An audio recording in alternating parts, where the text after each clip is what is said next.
რატომ არ იღებს ირანი ამ ბირთვულ შეთანხმებას? იმიტომ რომ ჩვენი მხრიდან ეს სრულიად უაზროდ ჩანს, რომ ისინი უარს ამბობენ. მათ ფული არ აქვთ, სანქციებში თითქმის იხჩობიან, მათ ლიდერობა დაკარგეს, მათი ბირთვული ობიექტები განადგურებულია და ამ მომენტში მაგიდაზე დევს შეთანხმება, რომელიც ყველაფერს აგვარებს. მათ მხოლოდ ბირთვულ ამბიციებზე უარის თქმა სჭირდებათ, მაგრამ მაინც მუდმივად ამბობენ უარს. ეს არის კითხვა, რომელსაც როგორც ჩანს, ვერავინ პასუხობს სწორად და სწორედ ამიტომ ხართ აქ. ამ კითხვაზე პასუხის გასაცემად ცოტა ხნით უნდა გამოვიდეთ ჩვენი დასავლური აზროვნებიდან და შევაბიჯოთ ბესში, რადგან ამას ამოძრავებს იდეოლოგია, რომელიც იმდანად უცხოა ჩვენი აზროვნებისთვის, მაგრამ როცა მას გაიგებთ, ყველაფერი, რასაც ირანი აკეთებს, გასაგები ხდება. ყოველი უარყოფა, ყოველი პროვოკაცია, ყოველი წითელი ხაზი, რომელსაც ისინი კვეთენ, უცებ სრულად აზრიანდება. ეს არის მია ქეშა, JNS TV. მოდით პირდაპირ საქმეზე გადავიდეთ. დავითხოვთ პატარა ისტორიით. ისტორია იმის შესახებ, თუ როგორ მოდის მესია ისლამის რელიგიაში.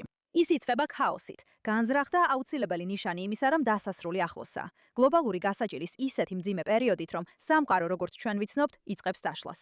დაშლა ომები, ჭირები და ტანჯვა ისეთი მასშტაბით, როგორც კაცობრიობას არასდროს უნახავს. სიგიჟის ქაოსი არის საწყისი სიგნალი, მტკიცებულება იმისა, რომ ღმერთის გეგმა საბოლოოდ იწყებს განხორციელებას. და ამ ქაოსიდან ის ჩნდება დაფარული იმამი მაჰდი, ისლამის მესია. ფიგურა, რომელიც მსოფლიოსგან 1000 წელზე მეტია დამალულია, მაგრამ ის ჯერ კიდევ ცოცხალია და ელოდება იმ მომენტს, როცა ღმერთი გადაწყვეტს, რომ დრო სწორია.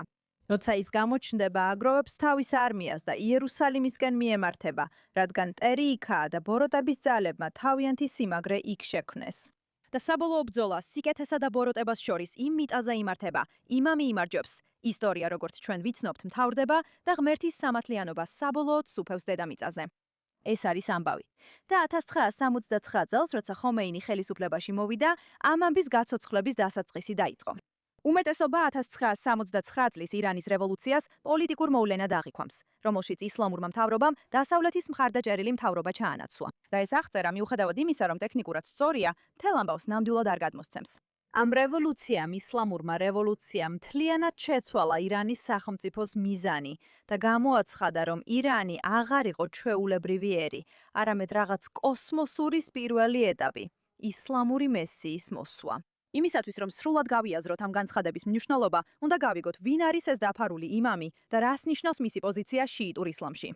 რადგან ეს არის რწმენა, რომელიც ყველაფერს მართავს, ბირთვული პროგრამიდან დაწყებული ჰორმუზის სრუტენდე, დასავლეთის შეთავაზებული შეთანხმებების უარყოფამდე, და ეს რწმენა არა 1979 წლიდან, არამედ 874 წლიდან მოდის. შიიტური ისლამი, რომელიც ირანში დომინანტური ისლამის განშტოებაა, იმამის კონცეფციაზეა აგებული.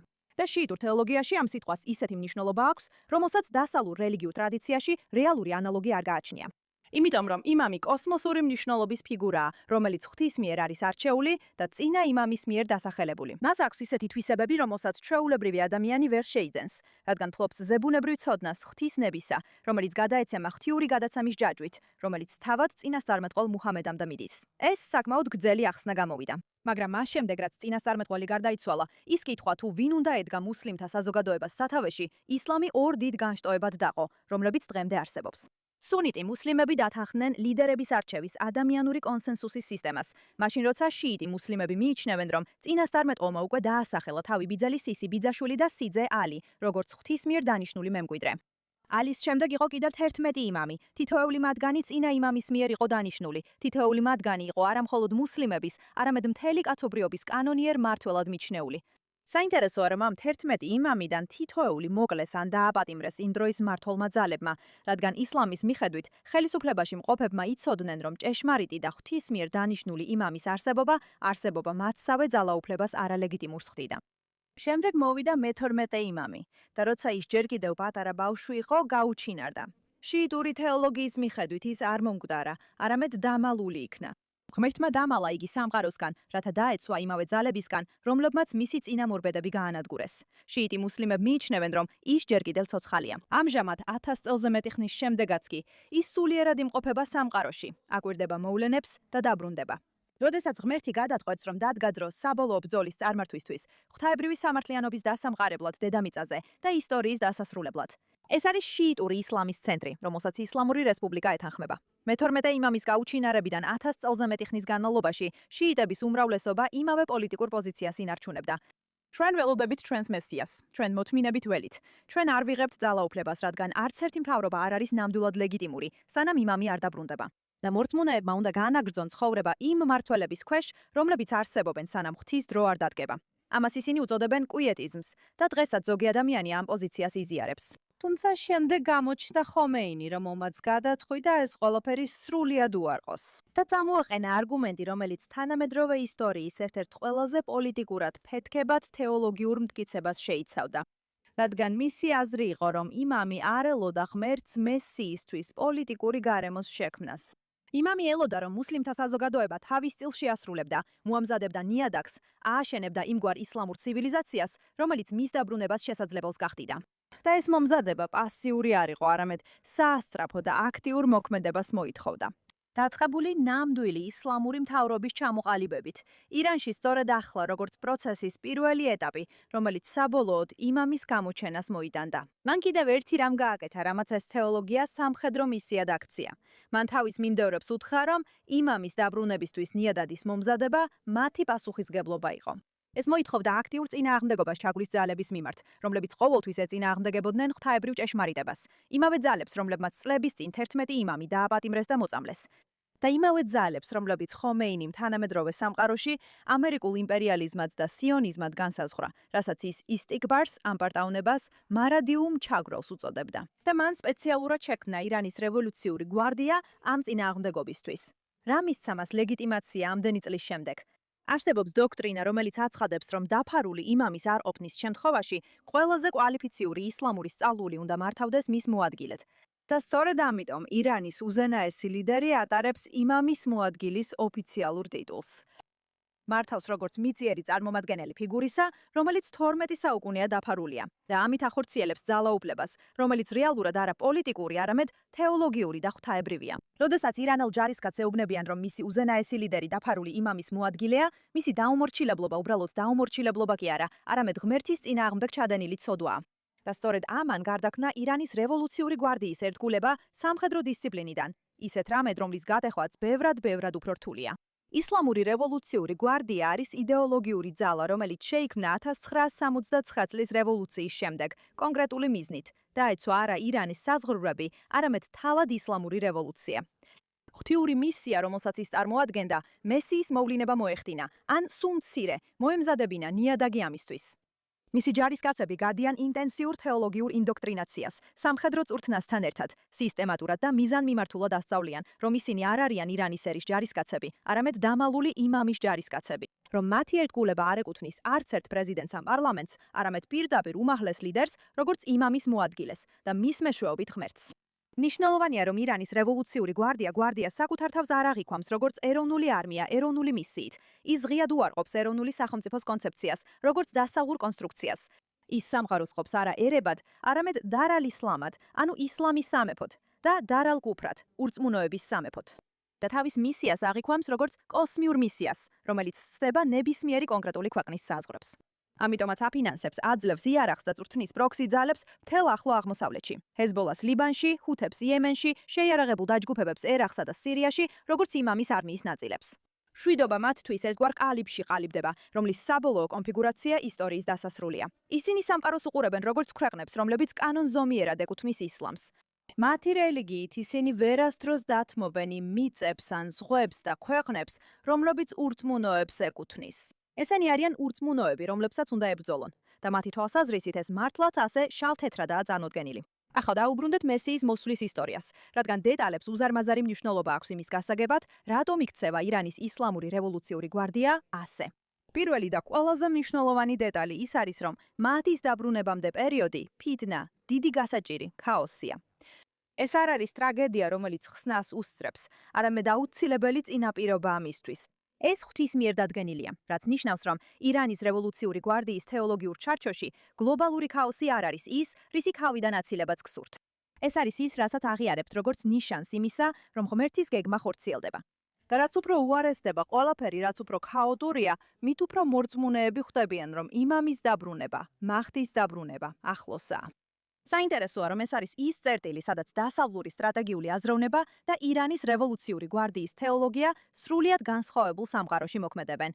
რადგან ყველა ინსტიტუტი, რომელიც დასავლეთმა შექმნა, მიუხედავად იმისა, რომ ამაში ვერ მიაღწიეს წარმატებას, ნატო, გაერთიანებული ერების ორგანიზაცია, კონტროლის შეთანხმება, შეკავების თეორია, დიპლომატიაც კი არსებობს იმ ფუნდამენტურ დაშვებაზე, რომ სტაბილურობა არის მიზანი და კატასტროფული კონფლიქტი მარცხი.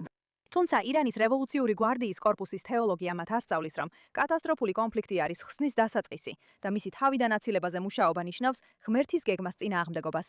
მარტივად რომ ვთქვათ, მათ ქაოსი სურთ, მათ სურთ დაბნეულობა, მათ სურთ ომი, რადგან ეს ნიშნავს, რომ მაჰდი, მესია მოდის. მაჰდი ამ ქაოსიდან გამოდის. მასთან ერთად ზუსტად 313 თანამგზავრია და ირანის რევოლუციური გვარდიის კორპუსი ნამდვილად თვლის, რომ სწორედ ისინი ამზადებენ ამ თანამგზავრებს ახლა. რეალურ დროში, სწორედ ამიტომ მათი ინდოქტრინაცია ასეთი ყოვლისმომცველია და მათი მებრძოლების სიკვდილზე წასვლის სურვილი ასეთი აბსოლუტურია, რადგან ისინი თვლიან, რომ ისინი არა ეროვნული ომისთვის, არამედ იმამის საბოლოო კამპანიისთვის ემზადებიან. და ისინი, ვინც გადარჩებიან, ვინც სინამდვილეში ღმერთის სიტყვებს მისდევენ, შეიძლება იყვნენ ის ადამიანები, ვინც იმამს გაჰყვებიან. მერე რა ხდება? მაჰდი შემდეგ თავის ძალებს იერუსალიმისკენ წაიყვანს, რადგან სწორედ იქ აქვს თავისი სიმაგრე დაჯალს, ისლამური ანტიქრისტეს ფიგურას, კატასტროფული მოტყუების სიმბოლოს, რომელიც ბოროტების არმიებს თავისკენ იზიდავს. და ერთ დეტალში, რომელიც ყოველთვის აუცებს დასავლელ აუდიტორიას, იესო სწორედ ამ დროს ბრუნდება, რადგან ისლამურ თეოლოგიაში იესო სინამდვილეში პატივცემული წინასწარმეტყველია. და დროის დასასრულს ის ჩამოდის და უერთდება მაჰდის და ერთად მისდევენ დაჯალს ბაბალუდამდე, რაც დღეს ცენტრალური ისრაელია. და იქ ისინი ანადგურებენ მას და ამით ბოროტების ძალებს ბოლო ეღება. იმამი ამყარებს ღვთის სამართლიანობას დედამიწაზე და ისტორია, როგორც ჩვენ ვიცით, თავდება. ეს სხვათაშორის ხსნის იმას, თუ რატომ აქვთ მათ ასეთი ღრმა ინტერესი ისეთი პროპაგანდის გავრცელებაში, როგორიცაა ტაკა ხარზენი, რათა იესოს მიმდევრები ქრისტიანები ისრაელის წინააღმდეგ განაწყონ. ისინი ხვდებიან, რომ ქრისტიანების მხარდაჭერა ისრაელის მიმართ ხელს უშლის მაჰდის დაბრუნებას, მაგრამ ეს სხვა დროისთვის იყოს. იმედია ეს ხსნის მათ აკვიატებას ისრაელის მიმართ, რადგან ისრაელი და იერუსალიმი მათი მესიის მოსვლის ცენტრალური წერტილია. როცა ირანის რევოლუციური გვარდია ისრაელის სახელმწიფოს უყურებს, ისინი მას მხოლოდ პოლიტიკურ მოწინააღმდეგედ, ან უბრალოდ მუსლიმური მიწების დაამქრობად არ აღიქვამენ, თუმცა რა თქმა უნდა ორივედ მიიჩნევენ. ისინი უყურებენ დაჯალის სიმაგრეს, რომელიც აშენებულია ზუსტად იმ ტერიტორიაზე, სადაც საბოლოო ბრძოლა უნდა გაიმართოს, დასახლებულია და დაცულია ისტიქბარის ძალებით. იგივე დასავლური იმპერიალიზმი, რომელსაც ისინი ღვთაებრივი ჭეშმარიტების მარადიულ დანთრგუნველად მიიჩნევენ. ისრაელის არსებობა ძლიერი ბირთვული იარაღით შეიარაღებული, ამერიკის მხარდაჭერით და იერუსალიმის კონტროლით მათთვის და მათ წინასწარმეტყოლებისთვის რეალური პრობლემაა. მაჰდის დაბრუნება ვერ განხორციელდება. მიწა, სადაც საბოლოო ბრძოლა უნდა გაიმართოს, არასწორ ხელშია და იმამი ვერ მოვა. სწორედ ამიტომ იყვნენ ისინი ასე აღფრთოვანებულები 7 ოქტომბრის გამო. მათთვის ეს ის პირველი ნაბიჯები იყო, რომლებიც ისრაელის ხელში ჩაგდებისკენ მიემართებოდა. და ისინი ამ ნარატივს ისევ და ისევ ავრცელებდნენ, მიუხედავად იმისა, რომ ეს სიცრუე იყო. მაღალჩინოსანი IRGC-სთან დაკავშირებული სასულიერო პირი ამას ოფიციალურადაც კი აცხადებდა. სხვათა შორის 2015 წელს არა 7 ოქტომბრის ნაწილს, არამედ ისრაელთან დაკავშირებულ საკითხს. IRGC-ის წევრებისადმი მიმართვაში მან თქვა, რომ IRGC-ის მისია მოხსნას ბარიერები ეპოქის იმამის გამოჩენის გზაზე. და ამ ბარიერებს შორის ყველაზე მნიშვნელოვანი ისრაელის სახელმწიფოს არსებობაა. სხვათა შორის ეს IRGC-ში არ ითვლება რადიკალურ უკიდურეს პოზიციად. ეს არის მისი ოფიციალური ინსტიტუციური თეოლოგია, იმ ორგანიზაციის მისიის განცხადება, რომელიც აკონტროლებს ირანის ბირთვული იარაღის პროგრამებს, ბალისტიკური რაკეტების არსენალს და მისი პროქსი ძალების ქსელს მთელ ახლო აღმოსავლეთში. მაგრამ რა კავშირი აქვს ამას მათ ბირთვულ გეგმაზე უარის თქმასთან? ხედავთ, ახლა ყველაფერი იწყებს დაკავშირებას, რადგან დროის დასასრული მოითხოვს ქაოსს, ხოლო მაჰდის დაბრუნება მოითხოვს ისრაელის განადგურებას. მაგრამ ისრაელი სამწუხაროდ მათთვის ტრადიციული გზით ვერ განადგურდება. მას აქვს რეგიონში ყველაზე დახვეწილი საჰაერო თავდაცვის სისტემები. მას მხარს უჭერს ამერიკა, აქვს საკუთარი არადეკლარირებული ბირთვული არსენალი და ტრადიციული სამხედრო კამპანიები მის წინააღმდეგ 10 წლების განმავლობაში არაერთხელ დამარცხდა. ამიტომ ისლამური რევოლუციის გუშაგთა კორპუსი თავის თეოლოგიურ ჩარჩოში პასუხობს კითხვას, თუ რა ინსტრუმენტს შეუძლია იმ მასშტაბის არეულობის გამოწვევა, რაც სამყაროს აღსასრულის სცენად სჭირდება. რა ძალას შეუძლია ერთდროულად დაანგრიოს არსებული წესრიგი, შექმნას გლობალური გასაჭირის პირობები, რომლებიც იმამის გამოჩენამდე უნდა იყოს და შესაძლებელი გახადოს ის, რაც ვერც ერთმა ტრადიციულმა არმიამ ვერ შეძლო. და მათი ჩარჩოს მიხედვით, ამ კითხვაზე პასუხი ბირთვული იარაღია, რადგან მხოლოდ მას შეუძლია ისრაელის განადგურება. და რაც უფრო მნიშვნელოვანია, რადგან ეს ერთადერთი ინსტრუმენტია, რომელსაც შეუძლია იმ მასშტაბით მოქმედება, რასაც მათი თეოლოგია მოითხოვს. ერთადერთი რამ, რაც იმ დონეზე ქაოსს შექმნის, როგორც ფიტნა აღწერს. სწორედ ამიტომ ბირთვული პროგრამა არ არის სავაჭრო ბერკეტი ან შემაკავებელი დასალური გაგებით. ეს არის ღვთაებრივი ვალდებულებისების ინსტრუმენტი. ინსტრუმენტი, რომელიც აღსასრული სცენარს ფიზიკურად მისაღწევს ღვთის. და შესაბამისად მისი დათმობა არც პოლიტიკური დათმობაა და არც ისაა, რაზეც ისინი ოდესმე თანახმა იქნებიან. ეს თეოლოგიური ღალატის აქტი იქნება. სხვათა შორის აქედანაც ჩანს, რატომ არიან ისინი ასე შეპყრობილნი ისრაელის დამარცხებით და რატომ ავრცელებენ ყველგან, რომ მათ ისრაელზე თავდასხმაში წარმატებას მიაღწიეს. თუ ისლამი და იუდაიზმი ეჯიბრებიან ერთმანეთს, როგორი იქნება მესია? და იმისთვის, რომ ისლამი მართალი იყოს, ისრაელმა უნდა დამარცხდეს. ამჟამად ისრაელის წარმატება ნამდვილად არღვევს მათ თეოლოგიურ რწმენას. სწორედ ამიტომ ხდებიან ისინი უფრო და უფრო გაბრაზებულები და უფრო აგრესიულები ისრაელზე თავდასხმებში. მაგრამ საქმე კიდევ უფრო რთულადაა. რადგან დასავლური შეკავების თეორიაში, იმ თეორიაში, რომელსაც ისრაელი დიდი ხნის განმავლობაში მისდევდა, ურთიერთგარანტირებული განადგურების კონცეფცია, რაც ნიშნავს, რომ ორივე მხარე განადგურდება, ამიტომ არც ერთი მხარე არ გამოიყენებს ბირთვულ იარაღს, ამტკიცებს, რომ ბირთვული იარაღი ინარჩუნებს მშვიდობას, სწორედ იმიტომ, რომ ორივე მხარეს თანაბრად ეშინია განადგურების. და სწორედ ეს ურთიერთშიში აჩერებს ყველა ზღილაკზე დაჯერისგან. მაგრამ ეს ლოგიკა მთლიანად ეფუძნება ვარაუდს, რომ ორივე მხარეს სურს გადარჩენა. ისლამური რესპუბლიკის თეოლოგიამ 10 წლეულები დაუთმო თავის მებრძოლებში ამ ვარაუდის სისტემატურად დაშლას. შექმნა მსოფლმხედველობა, სადაც საბოლოო ბრძოლაში მაჰდის ჯარისკაცად დაღუპვა უმაღლესი ხარისხის მოწამეობაა. სიკვდილი მთელი კაცობრიობის ისტორიაში ყველაზე კოსმოსურად მნიშვნელოვან მომენტში, ღვთაებრივი მისიის სამსახურში, რისთვისაც მათი მთელი ცხოვრება იყო მზადება. რაც ნიშნავს, რომ ურთიერთგარანტირებული განადგურება ისლამური რესპუბლიკისთვის შემაკავებელი ფაქტორი არ არის, განსაკუთრებით კი მათი ყველაზე მაჰდის მომხრე ფრაქციისთვის. ეს ზუსტად იმგვარი სამყაროს დამანგრეველი ქაოსის აღწერაა, რომელიც მათი თეოლოგიის მიხედვით ხსნას უნდა უძღოდეს წინ. დასავლური შეკავების მთელი სისტემა, რომელიც ეფუძნება ვარაუდს, რომ მეორე მხარის მთავარი მიზანი გადარჩენაა, მუშაობს საფუძველზე, რომელიც უბრალოდ არ ეხება იმ ადამიანებს, ვინც ირანის ბირთვულ პროგრამაზე იღებს გადაწყვეტილებებს. ამიტომ, როდესაც ისრაელი და ამერიკა ამბობენ, რომ საფრთხე რეალურად იზრდებოდა და სულ უფრო მოახლოებული ხდებოდა, ეს იმიტომაა, რომ არსებობს გაგება, რომ ირანს ნამდვილად ჰქონდა განზრახვა, ბირთვული იარაღი გამოეყენებინა. აქ მნიშვნელოვანია აღინიშნოს, რომ ირანი ამ სამსაკითხზე ერთხმად არ საუბრობს და როცა ირანს ვახსენებ, რა თქმა უნდა ვგულისხმობ ისლამურ რესპუბლიკას და არა იქ მცხოვრები ადამიანების უმრავლესობას. მაგრამ თვითონ მათ მთავრობაშიც კი არსებობს სერიოზული შიდა დაყოფა ირანის რევოლუციური გვარდიის შიგნით მყოფი, უკიდურესად რადიკალური მაჰდის ფრაქციასა და უფრო პრაგმატულ ჯგუფს შორის, რომელიც ტრადიციულ შიიტურ პოზიციას იზიარებს. რომ არც ერთი სამხედრო ძალის საქმე არ არის მაჰდის მოყვანა, ეს ღმერთის დროა და არა მათი, და რომ პირველ რიგში ისლამური რესპუბლიკის გადარჩენა უნდა იყოს. საგარეო საქმეთა მინისტრი სხვათა შორის, როგორც ჩანს, ამ ჯგუფს ეკუთვნის და ეს მას ნამდვილ ზომიერს ხდის, თუ უბრალოდ კარგ პოლიციელად ძალიან გააზრებულ, კარგ ცუდი პოლიციელის თამაშში, გულწრფელად რომ ვთქვათ, არ ვიცით. მაგრამ დაყოფა, როგორც ჩანს, რეალურია და ამას მოლაპარაკებების პროცესშიც ვხედავთ. პრობლემა ისაა, რომ რეალურად ამას მნიშვნელობა არ აქვს. რადგან როდესაც ირანის დიპლომატები ამერიკასთან შეთანხმებისკენ მიდიან, ისლამური რესპუბლიკა მას საათებში ჩაშლის და ჩვენ ეს რეალურ დროში ვიხილეთ. მიზეზი, რის გამოც პრაგმატიკოსებს ამის შეჩერება არ შეუძლიათ, იგივეა, რის გამოც ახლა ვერაფერს აჩერებენ.